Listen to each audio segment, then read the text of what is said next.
What is up, bros, and welcome back. Now you know what time it is. We are starting our train for the upcoming season of Void Edge by jumping on the technical test server and testing out a bunch of hidden and known changes. That being said, it is a good thing to keep in mind that this is just the test server, so everything is subject to change.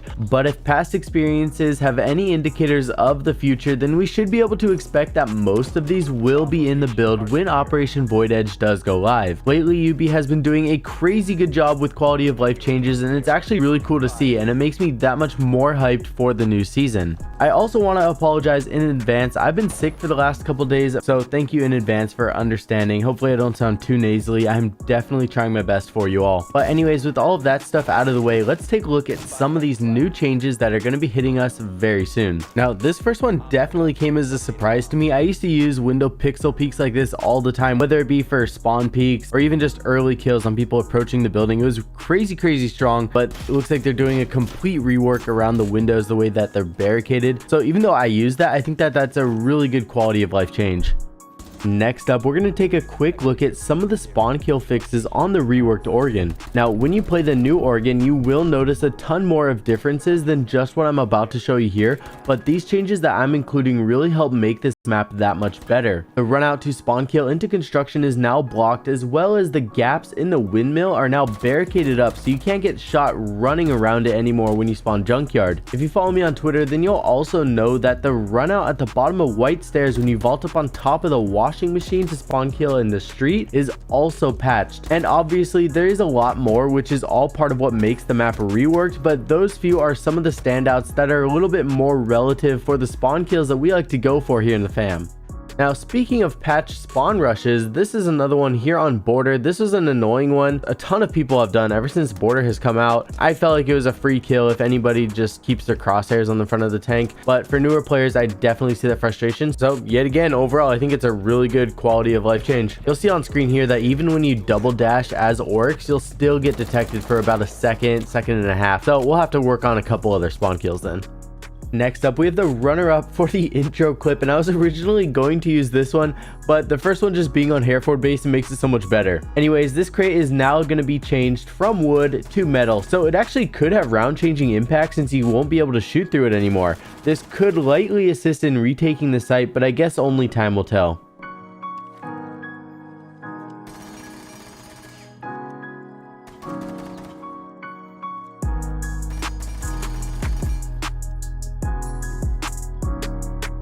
Next, we're going to take a quick look at the explosives change, where explosives now continue their area of effect if there are things like soft walls blocking it.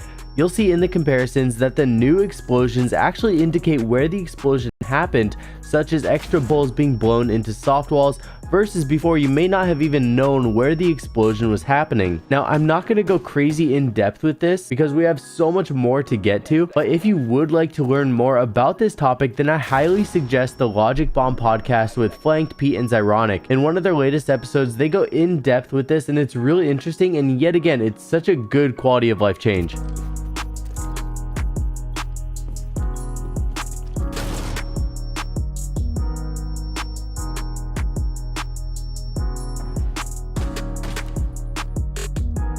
Up next is a look at the DMR buff, where they all received increased destruction when shooting barricades, hatches, and any soft surfaces. This change is actually pretty significant, especially when you take a look at a map like Cafe, where there's 2 hatches on the rooftop that are impossible to reinforce.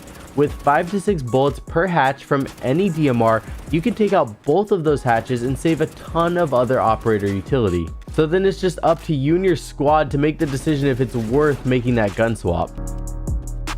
Now, before we get into the saddest change of this entire video, I just wanted to give a huge shout out to the UB devs, because take a look at how beautiful this barricade gets smacked. Like, look, the window is completely soft and there's no debris. It is completely clean. It is gorgeous. So the way that they're now making the debris disintegrate after you smack it out of the door or window is just absolutely beautiful, and I gotta give a huge shout out to them for finally making this happen.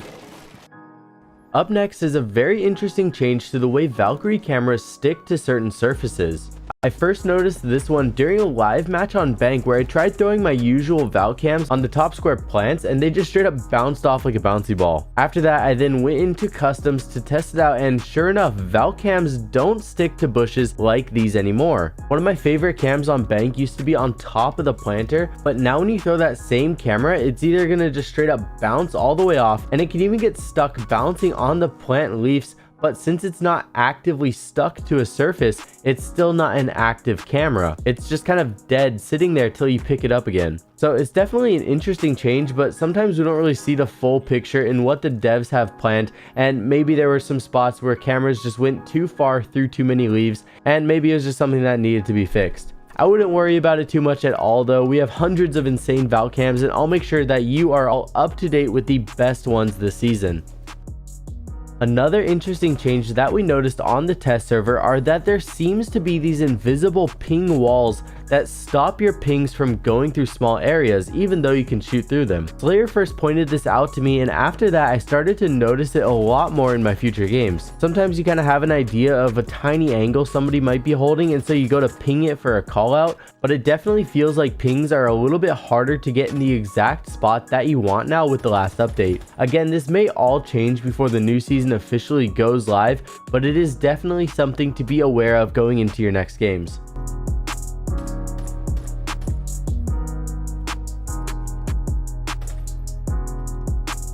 Up next is a closer look at the completely new recruit rework, and even though we won't be able to M870 rush as attackers anymore in a 5-man squad, there's definitely still going to be some juicy options. Now, when you're attacking, you'll now immediately be choosing your loadout versus which type of recruit you play first. Your options for attacking are Sledge and Thatcher's L85, Dokubi's MK14 or Capitao, and Gridlock's M249. Secondary options are the P12 handgun, Super Shorty shotgun, and the C75 auto. All of these also come with their own predetermined attachments, so that will also be a really nice change for new players that are forced to play recruit. You'll also now be able to bring 2 frags or smokes along with a breach charge, claymore, or stun. Now on the defender side of it, you'll still have access to the infamous M870 shotgun, or you can use Mute's MP5K for primaries. The secondary options are the SMG11 or the P9, and then you'll also have access to a C4, impacts, or a shield along with barbed wire or a bulletproof camera.